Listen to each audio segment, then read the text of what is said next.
You recently learned that myths were used by different cultures to explain natural phenomenon or to teach us a moral lesson about the way we should and shouldn't behave. And there are certain vocabulary words that are going to keep showing up as we talk about Greek myths. So here's a list of certain vocabulary that you should know. The first word that you should really know because it keeps showing up is hubris.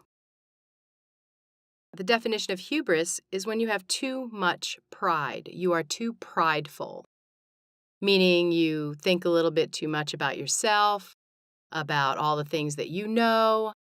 Maybe you think you're more wonderful than the gods and goddesses in Greek mythology. And at the time, if you thought you were more wonderful, the gods and goddesses would definitely teach you a lesson about how wrong you were.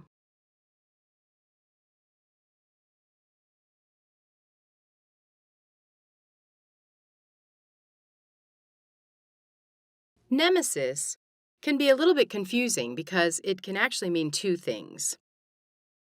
On the one hand, nemesis can be your enemy. So somebody is your sworn enemy, they are your nemesis. The second thing could mean is that it's a punishment for something that you've done. You're going to be punished with a nemesis.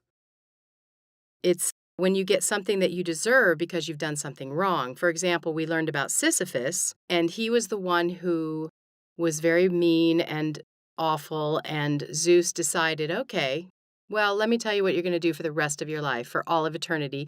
You're going to push that boulder up the mountain, and it's going to roll right back down, and then you're going to push it up there again. So that was Sisyphus's nemesis. The next word is mortal. Mortal refers to a person or a living thing which eventually dies. So we're babies, and we grow up to young adults, and then old adults, and then unfortunately we die because we are mortal. You and I are mortal, but the gods and goddesses were immortal. This means that they lived forever and they couldn't die. So Zeus, who was the king of the skies, he was immortal. Didn't matter what he did, he wasn't going to die like you or like me. The next word is fate. Some people believe in fate, some people don't, but in Greek mythology there is fate, and that refers to destiny, things that are predetermined. So your life was already decided for you. Things that were going to happen are going to happen. You can't change them. You can't stop them. This is your fate. You were meant to be a certain thing. You will be a certain thing. And nothing you do will change that. Deity is the word for god or goddess. So the gods and goddesses are also called deities. This is, I believe, a Latin-based word. So in French, it's Dieu, in Spanish is Dios, and then we have deity. The next word is underworld. There's some confusion about the underworld. The underworld is not hell, for example, as Christians would understand hell. It's not a place that you go when you die if you're a bad person. The underworld actually existed, and everyone went there when they died, and it wasn't a punishment. Sometimes living people were sent there as punishment for something that they did during their lifetime. Hades is the ruler of the underworld. And he wasn't a particularly bad guy, not like the devil is in hell. He just lived there, and he would take care of it, and anybody who ended up there. The next word is nymphs. Nymphs were pretty young girls. This is a picture of water nymphs, so nymphs who lived in the water. And they were considered gods, but they didn't have a lot of power.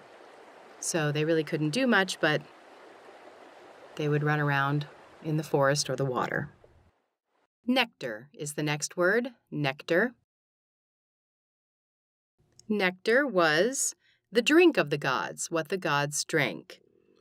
It was apparently sweet, like honey. So they had their own special drink.